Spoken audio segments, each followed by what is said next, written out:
आदाब नाजरीन, कुछ लम्हे फुर्सत के आपके साथ बिताने के लिए आज हम बाहर आ गए हैं। देखिए, कभी कभी क्या होता है कि दिल घबराने लगता है, घर में बैठे बैठे बोरियत सी होने लगती है। ऐसे में लगता है कि क्यों ना बाहर निकला जाए। तो मैंने सोचा कि क्यों ना आपसे इस खुले माहौल में बात की जाए और आपको वही छोटी छोटी जानकारियाँ दी जाए जो आपके लिए फैज़याब हों और आपके अपनों के लिए भी फ़ायदेमंद साबित हो सके। तो नाज़रीन, चलिए शुरू करते हैं आज का ये सफ़र। और सबसे पहले हमेशा की तरह एक मोटिवेशनल स्टोरी। आज हम आपको एक ऐसी खातून के बारे में बताएंगे जिन्होंने शायद आपकी और शायद मेरी भी पैदाइश से पहले पद्मश्री हासिल कर लिया था। अगर नज़र डाली जाए तो हर दौर में ऐसी ख़वातीन गुजरी हैं जिनकी कहानी को देखकर और सुनकर हम मुतासिर हुए बगैर नहीं रह पाए हैं। कहते हैं कि इंसान के हौसलों को टक्कर ना तो आसमान की ऊंचाइयां दे सकी, ना ही समंदर की गहराइयां। आरती गुप्ता कहें या आरती साहा, दाद देनी होगी उनकी हिम्मत और जज्बे की, जो तैराकी में इंग्लिश चैनल क्रॉस करने वाली पहली एशियन खातून बनी। मामूली घराने से ताल्लुक रखने वाली आरती की पैदाइश कोलकाता में हुई। वो बहुत छोटी थी जब उनकी माँ गुजर गई। 4 साल की उम्र में आरती अपने अंकल के साथ चंपा ताला घाट जाया करती थी। धीरे धीरे इनका रुझान तैराकी की तरफ बढ़ने लगा। आरती के वालिद को इनकी दिलचस्पी का अंदाजा हुआ तो फौरन उन्होंने आरती को बाकायदा स्विमिंग क्लब ज्वाइन करवा दिया।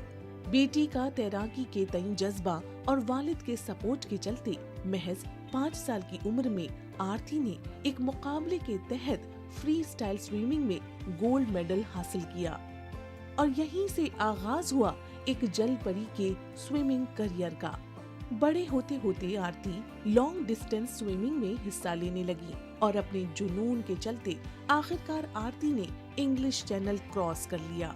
आरती को उनके इस हैरत अंगेज कारनामे के लिए 1960 में पद्मश्री से नवाजा गया। आरती के कारनामे से मुतासिर होकर उनके नाम का एक डाक टिकट भी जारी किया गया। ऐसे में अपने कारनामे से तारीख कायम करने वाली आरती आज भले से इस दुनिया में नहीं है, उनकी शख्सियत से मुतासिर हुए बगैर नहीं रहा जा सकता। तो नाज़रीन, इनकी कहानी को देखकर हमें ये लगता है कि हिम्मत और हौसले से जिंदगी का हर मरहला पार किया जा सकता है। तो चलिए अपने प्रोग्राम को आगे बढ़ाते हैं और बात करते हैं कुछ टेस्ट की और कुछ हेल्थ की। और अगर हेल्थ की बात की जाए तो भाई सैलेड से बढ़िया चीज़ और क्या हो सकती है। तो चलिए एक बार फिर हम आपको लेकर चलेंगे मोनिका जी के किचन में। इसके बाद हम आपकी मुलाकात करवाएंगे संगीता जी से, जो लोगों की शख्सियत को निखारने में अहम रोल अदा कर रही हैं। और सबसे आखिर में फिर से आपको ले जाएंगे आप ही के किचन में, जहां से बहुत सारी टिप्स हम आपको देंगे।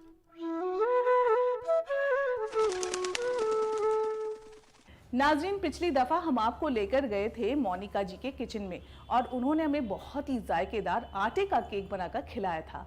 एक बार फिर से हम आ गए हैं मोनिका जी के ही किचन में। आज देखते हैं कि वो हमें क्या बनाकर दिखाने वाली हैं, जिसे हम चखेंगे भी ज़रूर। तो चलिए मेरे साथ। मोनिका जी, बहुत बहुत खैर मकदम है आपका। लीजिए। आप सब? मैं बिल्कुल ठीक हूँ। आपको एक बार हम परेशान फिर से करने आ गए हैं। मोनिका जी, पिछली बार आपने बहुत ही टेस्टी केक बना के हमें दिखाया था और हमने उसे खाया भी था। अच्छा? और यकीन कीजिए कि उसका जो जायका है अभी तक मेरी जुबान पर है। और मुझे लगता है व्यूअर्स ने भी वो केक जरूर बनाया होगा। जी, तो आज आप हमारे नाजरीन को क्या बनाकर दिखाने वाली हैं? और मैं भी बहुत ज़्यादा एक्साइटेड हूँ फिर उसे खाने के लिए। समरीन, आज मैं बनाने जा रही हूँ एक न्यूट्रिशियस पैक डिश बोल सकते हैं आप उसको, डिलाइट बोल सकते हैं। मैं एक हेल्दी सैलेड बना रही हूँ। अच्छा। ये एक प्रोटीन पैक सैलेड है। जैसे कि आजकल सब लोग पतला होना चाहते हैं। हाँ, बिल्कुल। ठीक है, तो उनके लिए बहुत अच्छा है। खास तौर से लड़कियों की तो ये बड़ी ख्वाहिश होती है कि वो स्लिम दिखें। सबके लिए है। अगर मैं बताऊंगी कि इसको कैसे खाएं तो आप बहुत अच्छा अपना वेट लॉस कर सकती हैं। उसके साथ कुछ और चीजें भी अगर आप फॉलो करें, और ये बहुत हेल्दी है, बहुत टेस्टी है। अच्छा, तो चलिए आज इसको बनाते हैं। तो चलिए शुरू करते हैं। तो चलिए आज जो मैं सैलेड बना रही हूँ, न्यूट्रिशियस सैलेड, उसके इंग्रेडिएंट्स मैं आपको बता देती हूँ क्या हम इसमें यूज करने वाले हैं।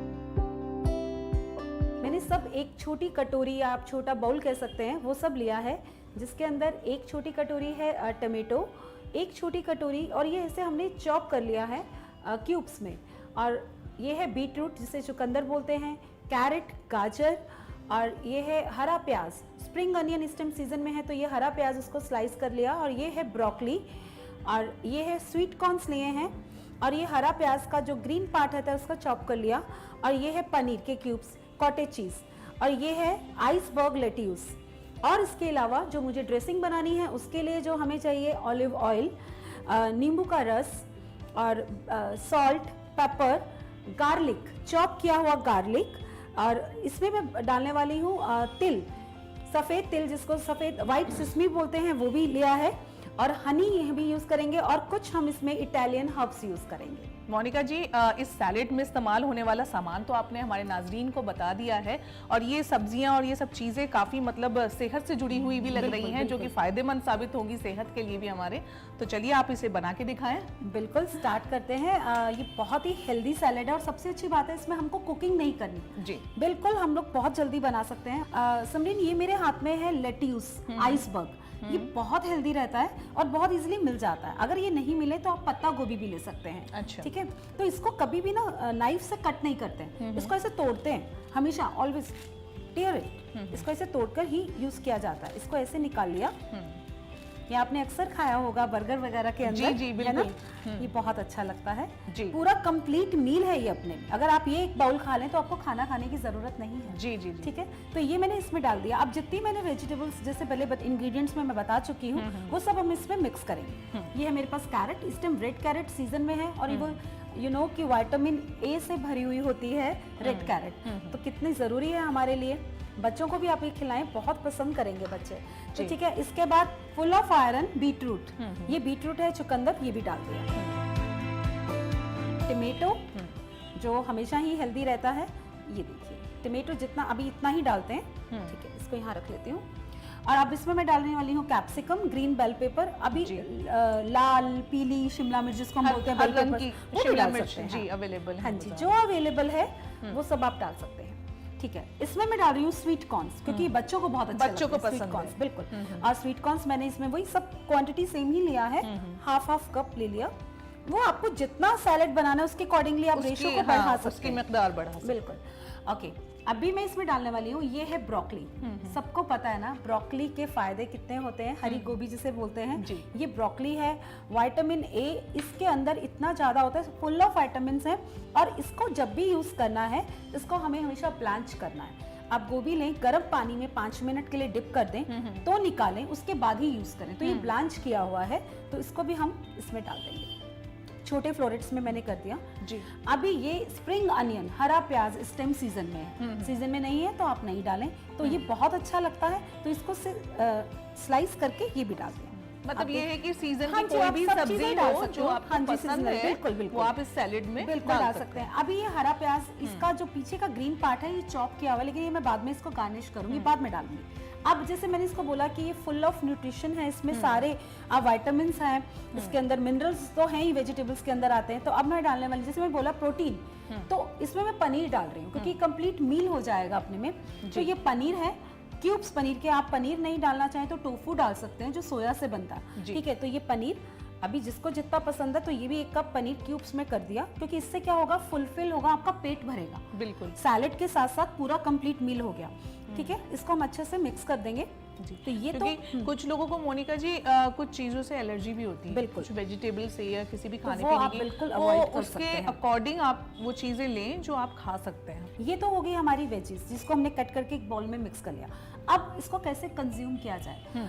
समरीन, मैं एक चीज बताना चाहती हूँ बीइंग अ न्यूट्रिशनिस्ट, कि हम जितने भी विटामिन्स खाते हैं ये सब फैट सॉल्युबल रहते हैं, क्योंकि हमें इसको अगर कंज्यूम करना है तो इसके अंदर एक अच्छा फैट भी जाना चाहिए। बिल्कुल, वो जाएगा तो हमारी बॉडी में एब्जॉर्ब होंगे सभी विटामिन्स। तो उसके लिए इसको हम लोग इसके ऊपर ड्रेसिंग करेंगे।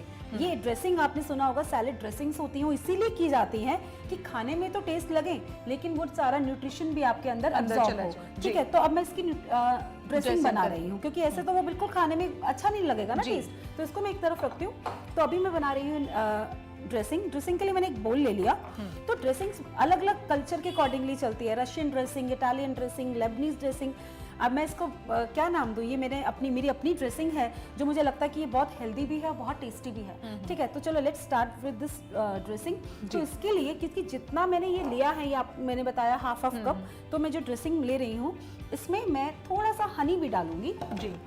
बहुत ही थोड़ा सा स्वीटनर का ये टेस्ट, तो जस्ट मैं इसके अंदर 1 चम्मच 1 टीस्पून हनी डाल रही हूँ। अगर आप हनी नहीं डालना चाहें तो आप लोग शुगर भी डाल सकते हैं, जी, जरूर डालें। तो जायके पे आपके जायके पे है, depend लेकिन फिर भी आपको शुगर हनी पूरी तरह अवॉइड भी कर सकते हो, लेकिन बहुत अच्छा टेस्ट आता है।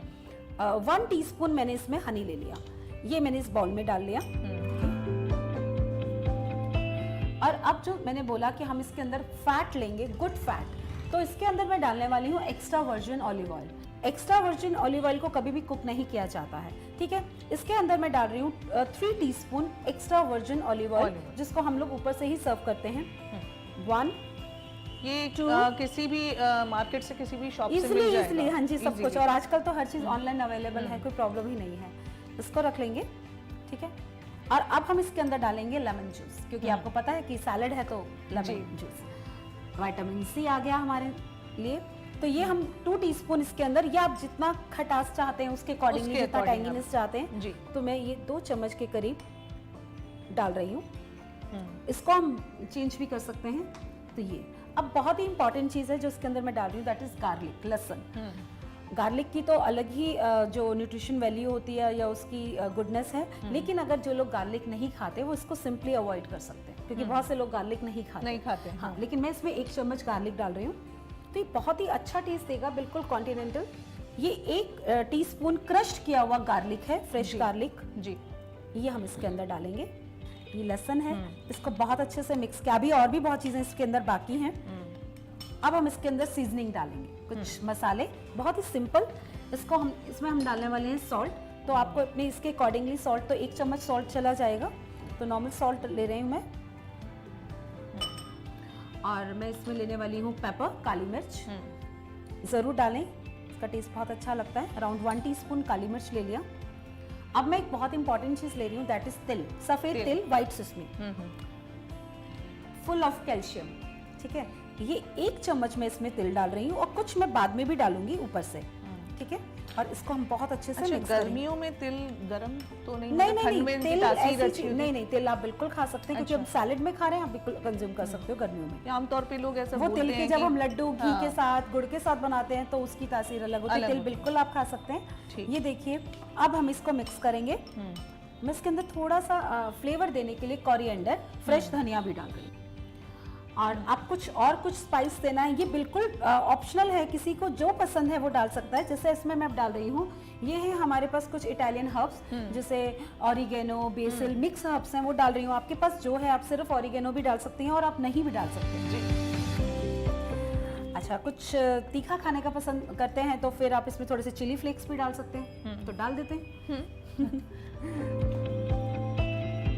अगर आपके पास ऑलिव ऑयल नहीं है, किसी वजह से नहीं है, तो आप रेगुलर रिफाइंड ऑयल भी ले सकते हैं। अच्छा, हाँ, बिल्कुल ले सकते हैं, बट बेटर रहेगा कि आप ऑलिव ऑयल लें। ये आप देख रहे हैं, ये एक ड्रेसिंग बन गई है जी। अब हमें इसको ऐसा नहीं, हाँ, दिखने में अच्छा लग रहा है ना। अब इसको हम बहुत अच्छे से मिक्स करेंगे। हाँ, एटलीस्ट ½ मिनट तक इसको मिक्स करेंगे कि अच्छे से सब चीजें अब्सॉर्ब हो जाए। अब ये हमारा पूरा अच्छे से हो गया है। जो लोग वेट लॉस करना चाहते हैं, अगर डिनर में 7 या 7:30 बजे ये सैलेड 1 बाउल खा लें तो वो बहुत अच्छा रहेगा। उसको रेगुलर रखें तो ये बहुत बढ़िया रहता है। अब मैं क्या करने वाली हूँ, ये जितना भी हमने बनाया है ये सब इसके अंदर डाल के इसको बहुत अच्छे से मिक्स करेंगे, ठीक है। अगर आपको लगता है कि आपको थोड़ा ज्यादा ड्रेसिंग चाहिए, स्पाइसी, तो आप बढ़ा सकते हैं इसकी क्वांटिटी। आगे गर्मियों के मौसम में तो बहुत ही अच्छा लगता है रिफ्रेशिंग सैलेड खाना, ये वाला। और ये हर कोई खा सकता तो है। फिर इसे किसी भी मौसम में खाया जा सकता है, और अगर आप लंच या डिनर स्किप करना चाहते हैं तो इसे बना के खा सकते हैं। बिल्कुल, क्योंकि इसमें जो पनीर है वो आपको फुलफिल करेगा। बिल्कुल। तो ये जो मैंने बनाया है ना समरीन, ये 2 सर्विंग है, 2 लोगों के लिए ये बहुत है। हाँ, 2 लोगों पूरा कंप्लीट मील है। और नहीं आप मील की तरह खाना चाहते तो साइड डिश की तरह भी आप खा सकते हैं, इस्तेमाल कर सकते हैं। बिल्कुल। अब बहुत अच्छे से इसको टॉस करना है, बहुत अच्छे से मिक्स, और हमारा ये सैलेड रेडी है। कोई हमने कुकिंग नहीं की इसमें, तो ये मुझे तो बहुत पसंद है। वाकई में ये बहुत जल्दी बन गया है। हाँ, और कितना इंटरेस्टिंग लग रहा है, बहुत ही कलरफुल लग रहा है, कलरफुल भी फुल लग ऑफ रहा है। न्यूट्रिशन है इसमें। कोई ऐसी चीज नहीं है कि जो आप इसको मतलब छोड़ सकते हो। और कोई भी, कोई डायबिटिक है, कोई हार्ट पेशेंट है, वेट लॉस के लिए तो है, तो हर कोई इसको कंज्यूम कर सकता है। मैं इसे भी घर पर ट्राई करूंगी जरूर।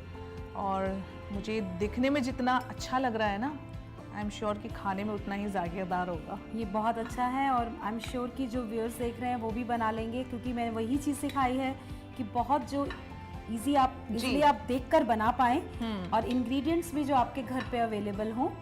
व्हाइट सेसमी ये रोस्टेड है, इसको हम ऊपर से स्प्रिंकल करेंगे, बहुत अच्छा क्रंची टेस्ट देगा और हेल्दी तो है ही।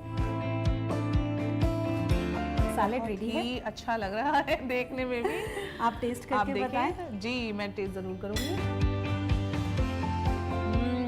मोनिका जी मैं बता नहीं सकती कितना जायकेदार है वाकई में बहुत ही टेस्टी है। मोनिका जी आपका बहुत बहुत शुक्रिया, हमने आपको तकलीफ दी। अरे नहीं। और हम देखिए आपने हमें कितनी अच्छी चीज़ें बनाकर दिखाई हैं और हमें ये यकीन है कि जो हमारी ये ख़वातीन जो देख रही हैं हमारे इस प्रोग्राम को, वो इसे ज़रूर घर पर ट्राई करेंगी और इसे बना के देखेंगी। बिल्कुल है ना, और अपने खुद भी खाएंगी और अपने घर वालों को भी खिलाएंगी। बिल्कुल, मेरा तो ये मानना है कि ईट हेल्दी, स्टे हेल्दी और enjoy healthy food.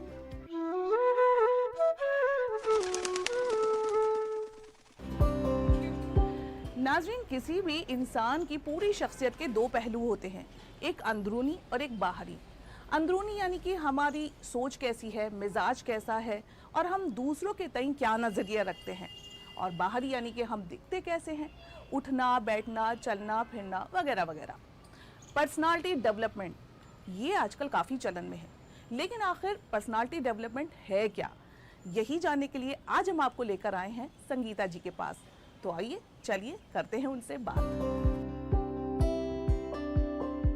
Hello Sangeeta जी, कैसी हैं आप? बहुत अच्छी। Welcome to you Samreen. शुक्रिया, बहुत अच्छी लग रही हैं। Thank you so much, you are looking very pretty. Thank you. Sangeeta ji, personality development थोड़ा सा तो शायद हर कोई जानता होगा इसके बारे में कि आप अपनी शख्सियत को और बेहतर तरीके से निखार सकते हैं, लेकिन पूरी तरीके से शायद हमारे नाजरीन को इसके बारे में नहीं पता। आप बताइए।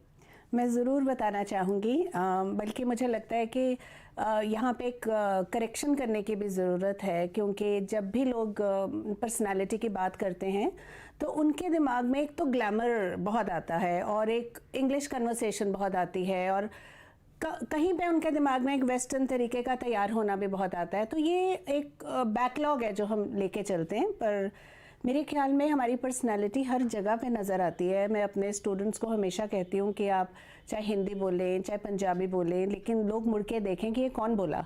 तो पर्सनालिटी बहुत सारी चीज़ों को लेके बनती है। मतलब आप किसी को भी मिलते हैं, सबसे पहले उसका पोस्चर अच्छा होता है तो हम बहुत ही मोहित हो जाते हैं उस पर। कोई स्माइल करता है तो हम बिना बात किए उसको बोल देते हैं कि इसकी तो नेचर ही बहुत अच्छी है।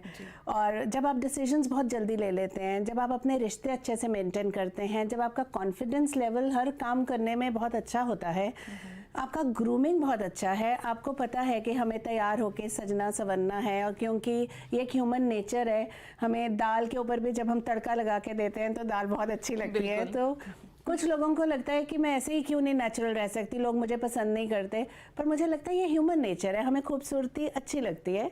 और बहुत ही कम फ्रैक्शन लोगों की है जो भगवान की तरफ से बहुत अच्छे फीचर्स लेके पैदा होते हैं, तो उसकी ज़रूरत ही नहीं होती है। मुझे लगता है कोई भी इंसान अपने आप को सजा सवरा के अच्छे से बात करके अट्रैक्टिव हो सकता है।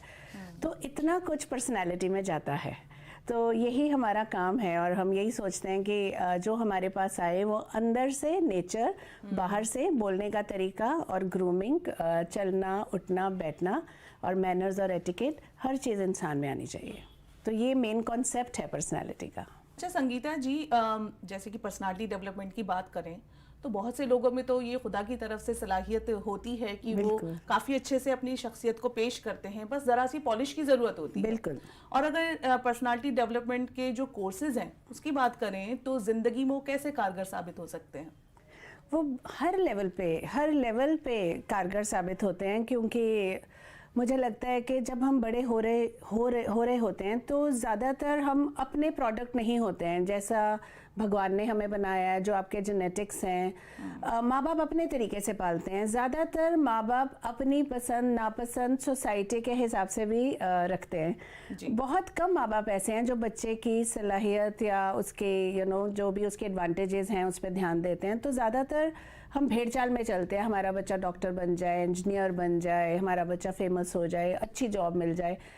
होता क्या है, जब आदमी बड़ा होता है तो 30-40 साल में आते आते जब वो फुली कैपेबल हो जाता है तो उसके अंदर एक कॉन्फ्लिक्ट पैदा हो जाता है, एक अंदर से एक कश्मकश पैदा हो जाती है कि मुझे तो ये करना ही नहीं था, मुझे तो ये करना था, या वो मेरा शौक था और मैं कर नहीं पाया, या मुझे उस लड़की से बात करनी थी मैं कर नहीं पाया। ये ना बहुत सारे ऐसे लाइफ के पॉइंट्स होते हैं जब ये हो जाता है, और बहुत सारे लोग ऐसे ही बड़े हो जाते हैं। तो मुझे लगता है कि जब मैंने इसको शुरू किया तो मैं यही देख रही थी कि लोग इंग्लिश बोलने पे बहुत ध्यान दे रहे हैं, या ग्लैमर फिनिशिंग स्कूल का एक कॉन्सेप्ट नया नया आया था।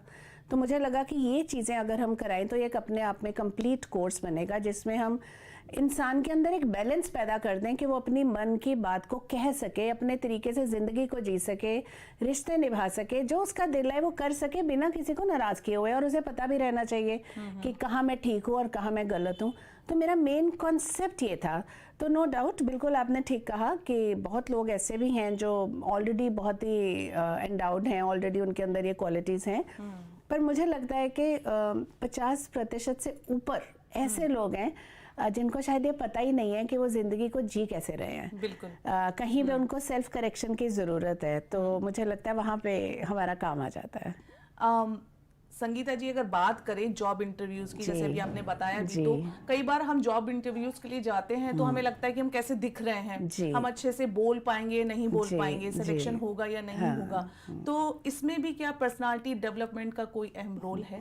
बहुत रोल है, बहुत रोल है, क्योंकि सबसे पहले तो जॉब इंटरव्यू के लिए मेन चीज़ हम सिखाते हैं कि आपको ड्रेसअप कैसे होना है। ऐसा नहीं है कोई आपको ड्रेसिंग की वजह से रिजेक्ट कर देगा या कुछ कर देगा, पर आपकी पर्सनैलिटी का एक ये पार्ट तो सामने आता है कि आप जो करना है उसको कर लेते हो या नहीं करते, उसके बारे में तैयारी करते हो कि नहीं करते। तो ये एक अहम बात है।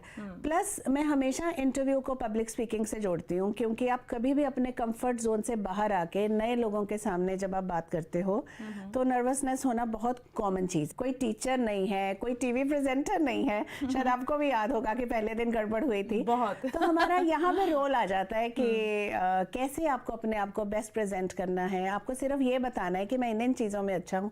तो वो हम थोड़ा पॉलिश करने की कोशिश करते हैं ताकि आप अपने मन की बात को अच्छे से कह सकें। तो ओवरऑल आपका पर्सनैलिटी मैच करनी चाहिए जॉब से। ये भी हमारा काम रहता है कि जो आपके इंटरव्यू ले रहा है वो ये देख सके कि ये आदमी सूटेबल है इस जॉब के लिए, तो किस तरह के बातें आपको वहाँ करनी चाहिए। तो बहुत इंपॉर्टेंट है, 5 मिनट ही होते हैं कभी कभी आपके पास पहला इंप्रेशन डालने के लिए। बिल्कुल बिल्कुल। और बात में से बात निकलती रहती है, तो स्टार्ट अच्छा हो जाए तो फिर इंटरव्यू का मजा ही कुछ और है, कुछ और होता है। जैसे कि ये कहा जाए कि first impression is the last impression. Yes, तो अगर हम संगीता जी की बात करें तो इंसान की जो शख्सियत है उसको बखूबी निखारने का काम ये बखूबी कर रही है। आपका बहुत बहुत शुक्रिया संगीता जी, आपने हमारे नाज़रीन को इतनी अहम जानकारी दी। और वाकई में कुछ चीज़ें ऐसी हैं जो हमारे अंदर काफ़ी सलाहियतें होती हैं, वही बात की थोड़ी सी पॉलिश की ज़रूरत होती है, और काफ़ी कुछ हम नहीं ज़िंदगी में सीख पाते हैं। तो उसके लिए काफ़ी मतलब कारगर साबित होगा अगर ये पर्सनालिटी डेवलपमेंट का हम कोर्स करें। तो आपका बहुत बहुत शुक्रिया।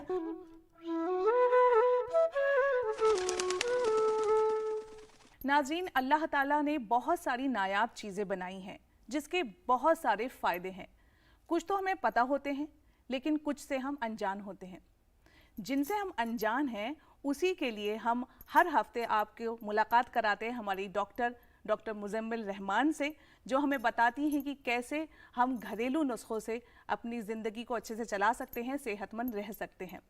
तो डॉक्टर साहिबा, आज हम आपसे जानना चाहेंगे सौंफ के बारे में। आज आप हमें नाजरीन को सौंफ के फायदे बताएं। सौंफ का इस्तेमाल तो तकरीबन हर घर में रोज ही हो जाता है। खाना खाने के बाद सौंफ थोड़ा सा मुट्ठी में लेके मुंह में डाल दिया तो इस्तेमाल हो जाता है। तो सौंफ के जो फायदे हैं, सौंफ हम खाने के बाद इसलिए खाते हैं कि डाइजेस्टिव है, हाजमे में सही काम देती है कि पेट में गैस ना बने, बेल्चिंग ना हो और पेट सही रहे, उसमें तो ये फ़ायदा देते ही देते हैं। सौंफ का एक और इस्तेमाल है कि आप इसका पानी भी इस्तेमाल कर सकते हैं। छोटे बच्चों में खास तौर पर जिनमें गैस की शिकायत रहती है, पेट दर्द रहता है, सौंफ का पानी आप उन्हें पिलाएं लगातार 1-1 चम्मच हर 2-3 घंटे के बाद। जो बच्चे थोड़े रोते रहते हैं पेट दर्द की वजह से, उनका सौंफ का पानी हम दे सकते हैं, तो जो उनके लिए काफ़ी फ़ायदा है। और जो लैक्टेटिंग मदर्स हैं, अगर वो खुद भी ये पी लें और बच्चे को पेट में दर्द हो रहा है तो उनको भी फर्क पड़ सकता है इससे। कि बच्चे को पेट दर्द के लिए कोई दवाई देने के बजाय माँ खुद सौंफ खा ले, सौंफ का पानी पी ले, और वो बच्चे को दूध पिला रही है तो वो उस तक पहुँचना है तो उसको काफ़ी फ़र्क पड़ेगा। और इस फायदे के साथ साथ जो लैक्टेटिक मदर्स है उनको ये फ़ायदा है, उनका मिल्क प्रोडक्शन बढ़ जाता है। यानी कि जो माएँ बच्चे को दूध पिला रही हैं वो सौंफ अगर खा ले लगातार रोज़, चाहे ऐसे चबा ले या उसका पानी ले, बेटर है कि वो चबा ले खाने के बाद हर बार, तो इनका मिल्क का जो फ्लो है वो बढ़ जाता है। अच्छा। हाँ, तो जो बच्चे का भी पेट सही रहता है, पेट भी उसका बढ़ जाता है और उसका पेट भर भी जाता है, तो मिल्क प्रोडक्शन में भी ये काफ़ी फ़ायदा देता है। और जो यंग लड़कियां हैं, मेंस्ट्रुएशन है उनका, उनमें भी जो अनीमिक लेडीज़ होती है, अनीमिक गर्ल्स है, उनके लिए भी है, जिनको खून की कमी है, ये फ़ायदा दे देती है। तो इसका बाकायदा तौर पर इस्तेमाल करने से पेट तो सही रहेगा ही रहेगा, हाजमा तो सही रहेगा ही रहेगा, और मेंस्ट्रुअल फ्लो जो लड़कियों को दर्द रहता है, डिस्मेनोरिया जिसको हम कहेंगे, या माहवारी के दौरान दर्द रहता है, वो अगर इसका इस्तेमाल करेंगी तो फ्लो सही रहेगा, तो वो दर्द में काफ़ी आराम मिल सकता है।